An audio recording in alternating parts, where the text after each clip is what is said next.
Hola, welcome to Building Conversations with Girls in Civil. We're bringing you conversations on civil engineering, construction, and personal and professional growth to the stories of women shaping the industry. Real talk, real experiences, and maybe a few laughs along the way. Let's start building. Welcome everybody to a new episode of Building Conversations with Girls in Civil. On today's podcast, we're thrilled to welcome two incredible women in STEM who are making powerful contributions to science, engineering, and community mentorship. Her names are Yachira M. Valentin Feliciano and Jennifer M. Aponte Rivera. I'm just going to give a little bit of introduction to who are they. Yachira, originated from Patillas, Puerto Rico, and now based in Orlando, Florida, is the STEM program manager at the Hispanic Access Foundation. There, she leads national STEM initiatives and serves as the principal investigator for the NIH-funded Senderos a la Ciencia project, expanding access to science and mentorship opportunity for Latino communities.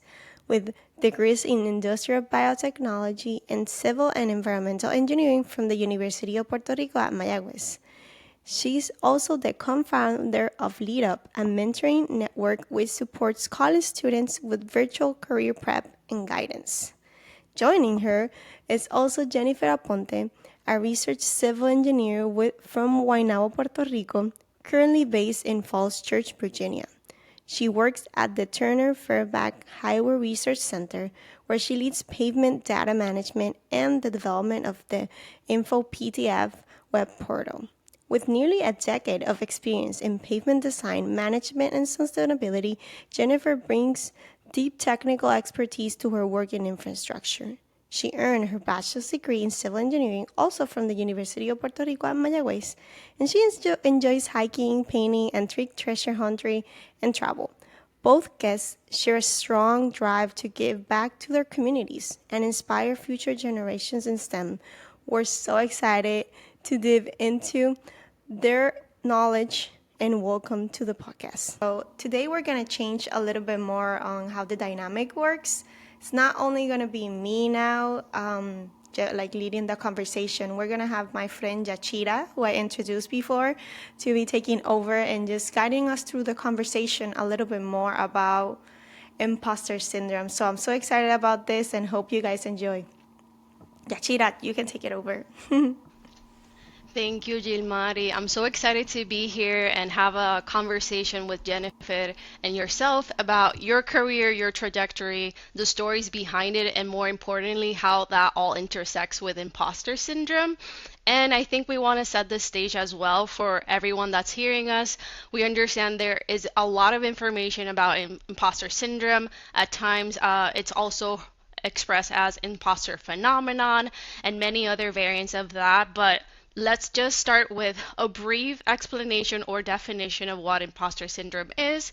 And obviously, we're all data people, or most of us are really into data and numbers. So a quick statistic on how that impacts women specifically.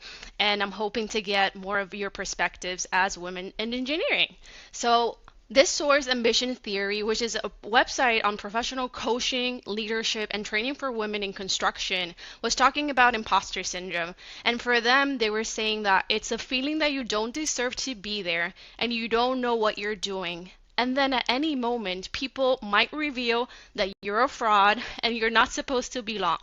It might be triggered by an experience. It might be triggered by a task at work. You might be a student competing for an opportunity. So there's many ways in which this manifests in daily life, and it's very dependent on the human being and the person that's being impacted by it.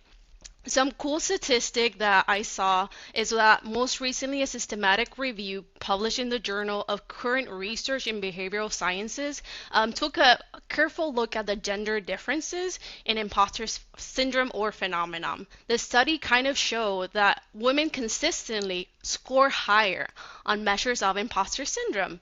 Although the size of the difference was moderate, it's still consistent and present across different periods, a variety of fields, and it might suggest as well that a lot of cultural factors have a play in this phenomenon or this syndrome. I do know that both of y'all are girls in civil engineering, but most specifically, you're both pursuing a focus on the transportation industry. I'm very excited to hear a little bit more about how have the work, the environment, and the opportunities look for you all during this career trajectory and within your particular industry that at times might be considered a male-dominated industry.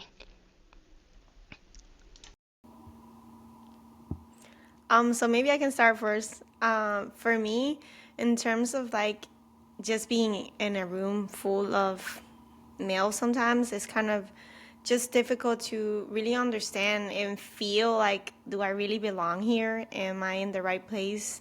Or even I started my career and I started 3.5 years ago. So just coming into it and just realizing that there's not a lot of female in the industry. I knew that at school, but looking outside of it, it's a lot more of like that culture or like that shock that you get into coming into here. So there's a lot of background that you're like, oh my God, what am I doing here? Where am I supposed to go? Who am I gonna supposed to look up to?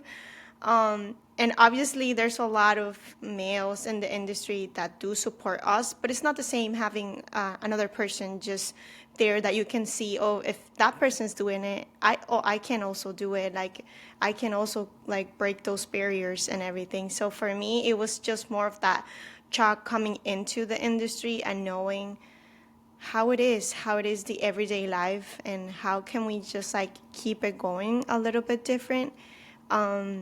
So yeah, I don't know, Jennifer, if you want to add something else to that. I think you explained it well. In my case, particularly, I work in the government, so it's also a different factor. And in my career, I primarily worked in projects, and also if you are considering a career change, sometimes that also contributes as well. So there might be times where you are confident in what you know, you're confident in what you're doing. And if you decide to change your career path, it kind of shakes it up. And you have to kind of, go back to not square one necessarily, but you have to go back and think about the times in the beginning of your career and be like, okay, we got this, we have done it before. So I will say, as part of like the environment and opportunities, I agree with you. There's like male dominated and navigating through that as a female, as a in our case Latinas, it also gives a different level and nuance. And the fact that we might not necessarily know right away how to say something, or how to catch up the lingo. So there's some factors that you have to learn as you go, that navigation skill, if you will. Thank you both for sharing your experience, and I can see how imposter syndrome might manifest differently, like even amongst both of you. As you're transportation engineers, you are within different agencies. I know Jennifer pointed out federal agency. So we want to highlight as well that imposter syndrome, even if we go back to college students, maybe we felt this before. Obviously, this might change as we move forward. We might not even feel it at all. It might show up differently. So, with that in mind, I want to kind of ask Jennifer in this one, have you felt in any point in time imposter syndrome? How have you handled it? But more so, when have you felt, if you have, that this is coming from emotions and manifestations that are internal to you? And if at any point have you felt that is the environment in your work employment, among other things, that is triggering this to happen? We just want to hear a little bit about your experiences at the workplace. Yeah, absolutely. So, one example where I have faced this in my career is as recent as this past year. I transitioned from a project delivery office to a research and development facility. And that whole change was a 180. And in my background, I knew I had all the qualifications. I passed the interview. I have all the things by paper. But when you go and you jump into a new opportunity and the unknown, sometimes you face the shake of like, oh my goodness, this is all new. I don't know anyone, so how will they know I am good? How will they know I have can prove that what they saw in the interview and what they saw on my resume is real? So that's my experience, the latest experience I have. And I believe it's a mix of both in my case. My emotions, our emotions are a huge driving factor in all of this and how we perceive reality, but also the environment of being totally different, like coming from to a research place. You have, in my case, I have different stakeholders, a different purpose, a different, not necessarily core values are different because it's the same agency, but a different point of view. So all of that, it's kind of like builds up. But I will say ultimately with imposter syndrome, I find it to be like, I was thinking about it, be like waves where it comes and go, right? And eventually you learn to ride the wave or surf it or whatever you want to call it. But it takes time and patience, and you got to be patient with yourself primarily. I hope that answers the question. Of course. And I think I like referencing for you is waves. Even for me, at times, I feel like a roller coaster. It just Right. depends on where I'm at. Obviously, it changes, and I respect because you're talking about career transitions, and I myself also come from a space of career transitioning from my master's in civil engineering to now doing nonprofit work and supporting STEM professionals and workforce development. And obviously, when you do that type of transition, it takes a lot, not only emotionally, physically, and then setting yourself up to a space to understand that you do belong and you do have the qualifications and not doubting yourself and your ability to do the work. Obviously, when you show up and you have that self confidence, it's very and more likely for everyone else to know that you're coming here. You know what you got to do, you know your work, and you have that presence that's telling everyone, I know where I'm at, I know what I'm doing, and I'm moving forward. I also know that at times within imposter syndrome, there are spaces where self-sabotage might come into the space. Wondering, Gilmarie, if that has happened for you, because I know we at times don't know it's happening, but we might be doing it and missing out on opportunities. Just wanted to see how it has felt for you, and if it has, what can you share with our audience today? Yeah, and I worked in the private sector, so it can be obviously a little bit different. And we obviously both kind of go into the projects and full on. And I think more into like our culture is just we're always going to be full on. We're going to do this as our best.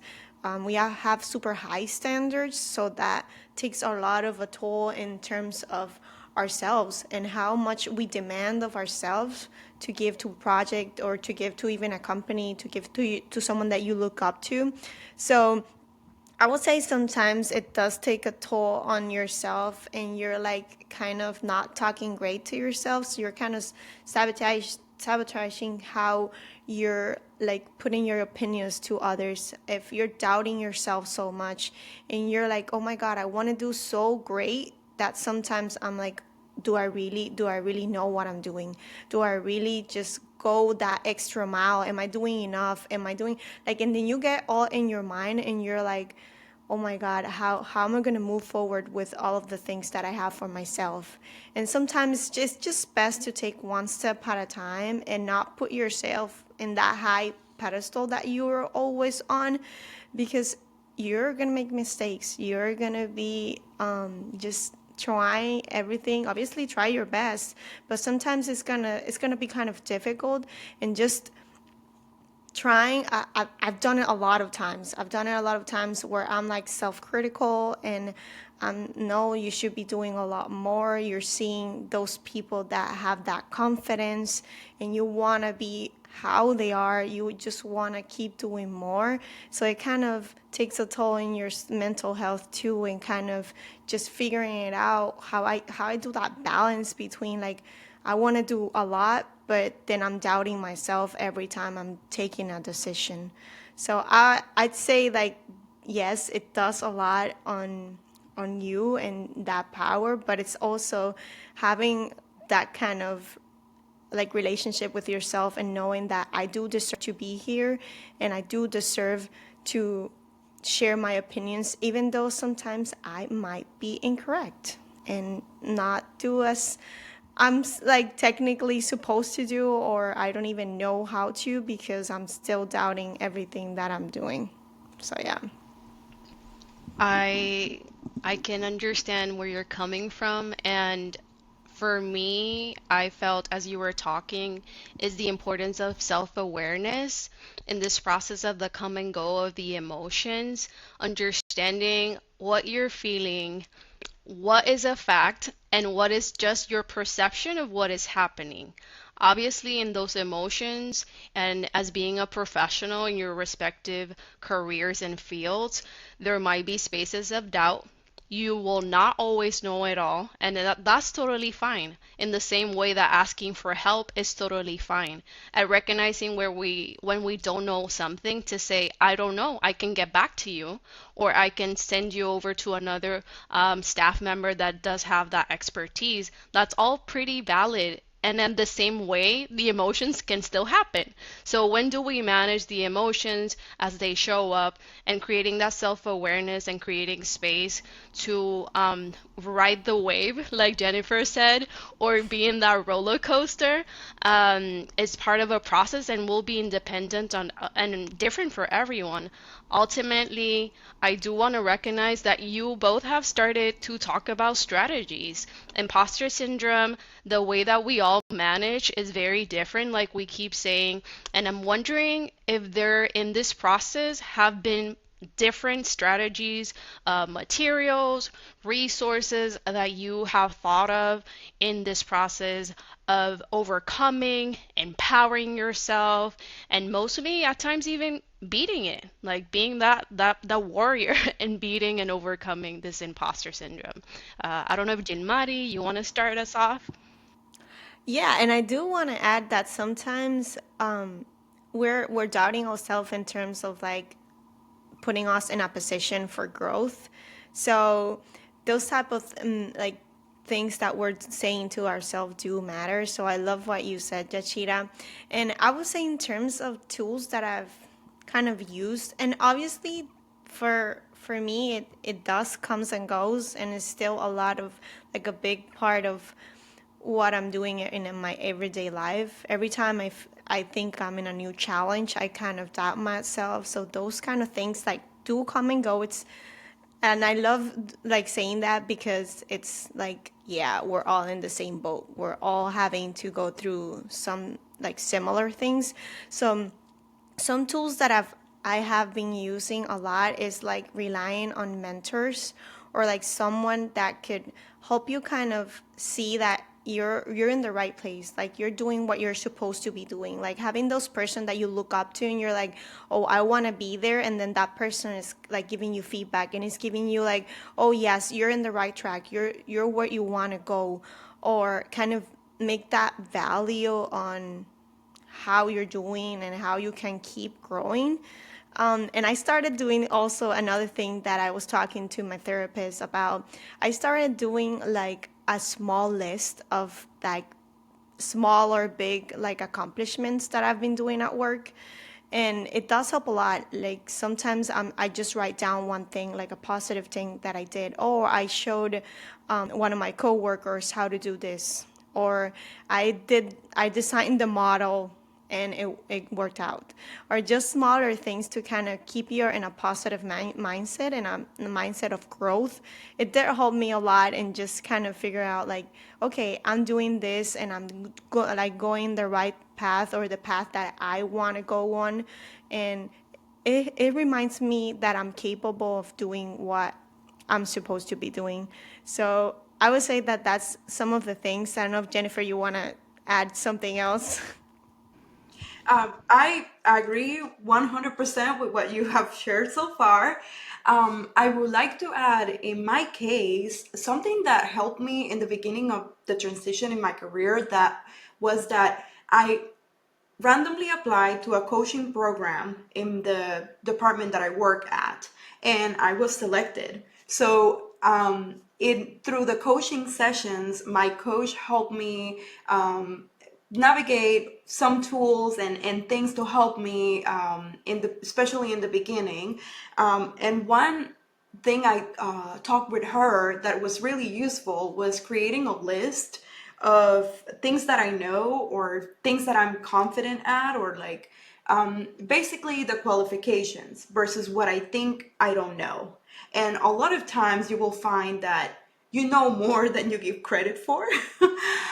In your brain, you probably think, oh my God, I don't know anything at all. But when you write it down and you start thinking about it, you're like, wait, I I got this. I should be fine. So that was one good exercise I did that helped. The other, in line with you with the mentor, is like having a support system through my partner, close friends, close coworkers. I have identified, and through my career, people that informally have helped me or mentor me in some ways. And now I recently got accepted into a formal mentoring program through my agency. So yeah, I'm hoping that, having that formal mentor and a person that it's more experienced in my agency will allow me to continue growing and continue thinking that you got this. And something else is, and this applies, to everyone, is knowing that at some point in time you didn't know what to do, and you learn it, you overcome it. Unfortunately, you have to do it over and over again, right? But you still have to remember those times where you thought you couldn't do it, but you overcame it, and you came out of that learning more. And just try to remember that at times it helps. I think I love what you both said, and I want to start with Gilmarie. And I also have a spreadsheet where I do gather all the things that my immediate director of or other people within my work have said to me. I think that helps me. I know that helps me as I'm going through the ups and downs of the work itself. I think, and I know it's also a reminder to the bigger purpose that I have within my work.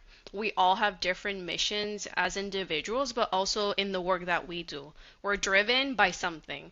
For me, the bigger purpose is supporting youth and having visibility in career pathways and young professionals, because like yourselves, at times people before then don't have the opportunities to know what they want. They don't have the opportunities for awareness and exposure. So having that keeps me moving, drives my mission, and then having that spreadsheet to go about at times where I'm feeling low or I'm doubting myself, it's a great reminder. Also, like Jennifer said, we at times don't remember all that we've done, all that we've succeeded in getting to where we are today. Most probably, we dreamt at some point in what we have today. A reminder of our perseverance, of our resilience, among many things that, we keep showing up, we keep doing the work, and here we are.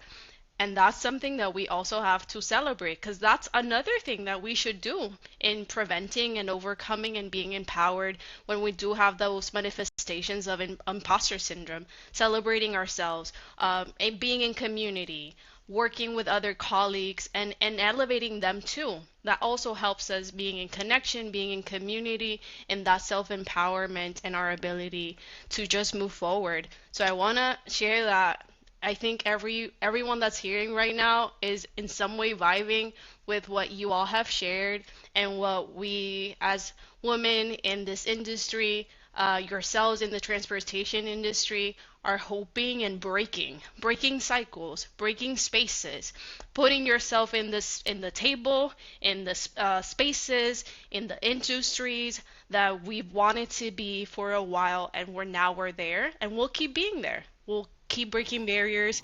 We'll keep moving forward, and obviously that's a testament to all of the work that you've done. I also, Yeah, oh, sorry. It's just hey, know yeah, of that course. I love how you're saying that, because that's how I feel when I'm teaching someone or when I'm mentoring someone, because I it's not only like sharing that knowledge with them, but it's validating myself, validating all that I know, that I'm able to share to others. Or if I'm just am I going to like an industry event and someone comes with me and I guide them through the process, like I feel like I'm being that person to kind of like guide, or maybe just like be there for them not to feel alone in that process. And I love when it's especially like women in the field, because it's like I'm doing a little bit to put my little grain of salt or whatever it's called into like a bigger purpose in general. So I just wanted to add that, because it felt like we usually don't know how much we're doing and how much just one little thing can help us in the future.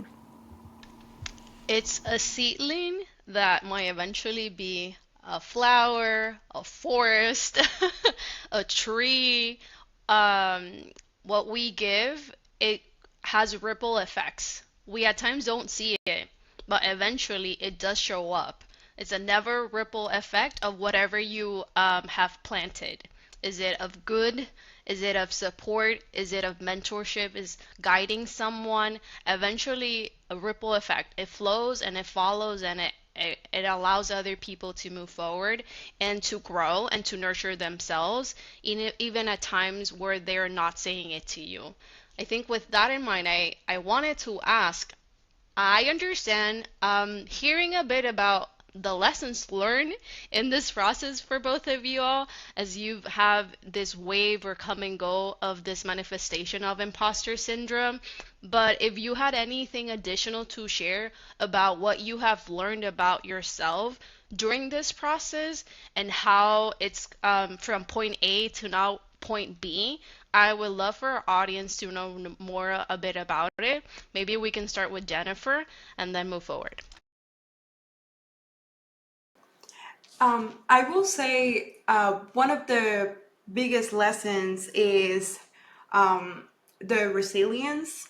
You never know how resilient you are until you take a look a little bit back, right? And I have learned also to be patient, although sometimes I forget, to be patient with myself and to understand that eventually I will get there. Rome wasn't built in a day, or whatever they say, right? So all that to say, be patient and make a conscious effort to be kind and gentle with myself as well, because we're always learning. We're always find you always have to find ways to improve yourself, but like Gilmarie said before, sometimes we put ourselves in a really high standard, really high, place. So you have to give yourself grace. That's one of the biggest lessons I have learned, and also find things to do or find strategies that can help you to keep your calm and keep your level, and remember that although you might not know it all right now, you have ways to figure it out and have a support system to keep building and also keep raising the people around you as well. Yeah, and I love that in terms of also like how much I've learned about myself, how much I've learned into how resilient I am, oh, how much I'm learning about like how you said being patient with myself, or like knowing that I deserve to be in those places. Like I've done a lot to be where I am right now. I remember when I got my job, I was like, "Oh my God, I got this job like a couple months before graduating. That I feel so lucky." And I'm like, "No, girl, you work your off when you were studying. You were doing this, you were doing that, you were doing whatever just to keep your grades up." So a lot of the things that I have learned is that I'm I am where I am because I put my mind into it. I put my sweat into it. I put a lot into it, and it's not just, yeah, you got lucky and then you got the job. It's no, it's like you worked a lot just to be there. So it's sometimes realizing and like learning that about yourself, and learning that you have a lot to give and a lot to kind of keep growing, and giving yourself a little bit of grace when you don't know where you're going. So, yeah. I know grace is a word that resonates with me a lot. Thank you, Jennifer, for sharing. And a reminder that if we're doing the work and we're making it happen for ourselves, a reminder that we are where we are because of the hard work. Not only manifested it, but we did the work to make it happen. And because of that, we're here. And I think we need to echo and remind ourselves that. I don't know if you have a post-it every morning when where you say with your coffee, "Hello, sunshine. Let's start the day and keep working." But for everyone, it looks different. A reminder that everyone has different self-care strategies. But I know when I was in my master's degree, a lot of post-its were in my apartment to help me go through the day. And I do have some of them right now also to help me manage the work even on low days. With that in mind, I also wanted to give some additional advice to everyone that's hearing us today as we get those thoughts, final thoughts, as we think about empowerment, imposter syndrome, strategies, coping mechanisms, prevention, and everything else. Are there any tips, any other advice that we would like to give our audience today and share? And in addition, I know you have started to talk a bit about how there are people and you're finding community. Are there any other places that we can share with our audiences today about finding community, even when you need additional help because mentally it's affecting you? How do you manage? How do you find community, belonging, safety, connection during these difficult times? I think we would like to welcome that and provide some tips and tricks for our community. I don't know if Gilmarie wants to start. Yeah, I'm ready because that's one of the main goals that we have with Girls and Civil.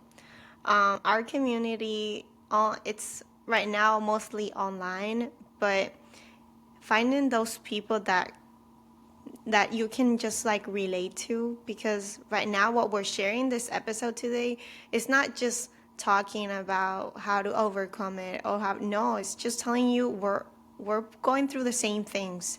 So having people that are really like down to earth to you and just like saying and understanding, I would say we do have some resources in our page, but also if you're not feeling great, maybe if you want to go and take more a professional direction into this, I go to therapy and I love it in general, just to kind of manage all of that and all of that emotions that I'm feeling, and just understanding where my place is, or where do I want to go professionally or like personally.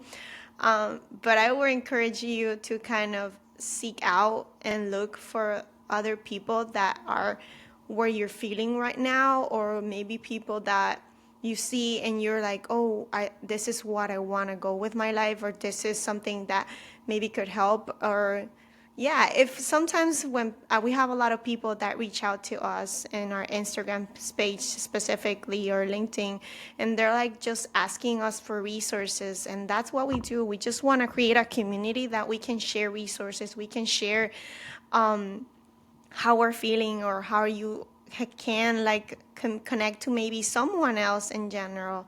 So reaching out is the first step that I would recommend everybody to do. You're not alone ever in wherever you are.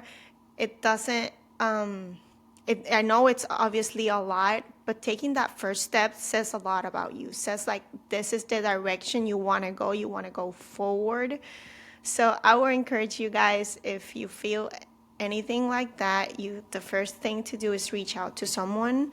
And if you feel like you don't have anybody, you can always reach out to us in Girls and Civil, and we can maybe give you a little bit of a direction where to go. And if we don't know, we're gonna figure it out.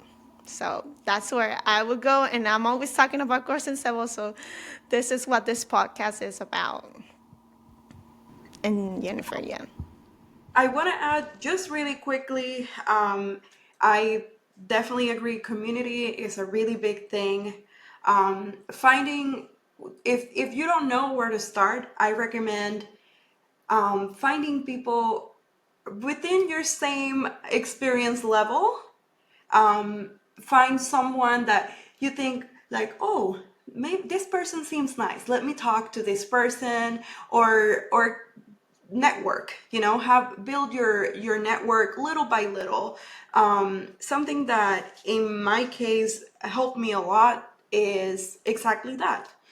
Knowing people, getting a little bit out of my comfort zone, and introducing myself to people, or having a friend that introduced me to another friend. It really helps a lot, especially in our industry. And another item like that really helped me is I went to a conversation webinar like probably 6-7 months ago, and one thing that they mentioned was having like three sets of strategies. The first one is like therapy, which I as well attend. I go to. If you don't have access to a therapist, and through your work, especially in my agency, there's like resources like employee assistance program. There are some resources out there that can point you out to at least a couple of sessions for you to get started with strategies, and how to get over the bump in the road. The second is a coach. Uh, you don't necessarily have to have it, but a coach is a really good person to kind of put you in check with what you want to do with your career, or give you some strategies as well on how to overcome, like the one I mentioned before of the list, that was done by my coach. And the third one, that has also been said by Jill, is the mentor. Having a mentor, someone that has a little bit more experience than you, to seek for guidance, or ask them a question. Not necessarily someone like your supervisor, like somebody that can, not related to performance or whatever, like that you can express yourself more comfortable with. So those are the tips I have. That's awesome. I know that networking, connection, I know some employers have employee resource groups. That's another thing that can be helpful. I know my employer, we have a nonprofit that focuses on providing professional development opportunities. With that, I've been able to work with a coach as I want to grow up in leadership and have a leadership position. So definitely, if it's not a mentor, it might be a coach, it might be a sponsor, but someone that's helping you process not only at the work level, the different changes that you're going through as a professional, but also acknowledging when emotions are not being managed by yourself in a way that is helpful, and acknowledging and having that self awareness where yourself and what you're doing is not enough, and that additional support like a therapist, a psychiatrist, a psychology, and those medical professionals are very important in our daily lives. And I want to thank you for the transparency, because I know at times it's difficult to talk about this, but we want to create a community where we're being transparent and we're showing ourselves as we are, and we're showing that to our community as they're hearing us, they're knowing that it's not always happy, it's not always everything's going well, it's up and down, it's waves, like Jennifer was saying, it might be roller coasters, but we keep showing up, we keep doing the work, we celebrate our wins in whichever way it does happen for you, and we keep moving forward. So I want to thank you all for the space today. A reminder that we're here, and like Gilmarie said, she loves talking about Girls in Civil and the empowerment and the community that this organization has provided to many people internationally, and an opportunity to connect. Again, if you're interested, there's so many resources that I know Girls in Civil post on a weekly basis.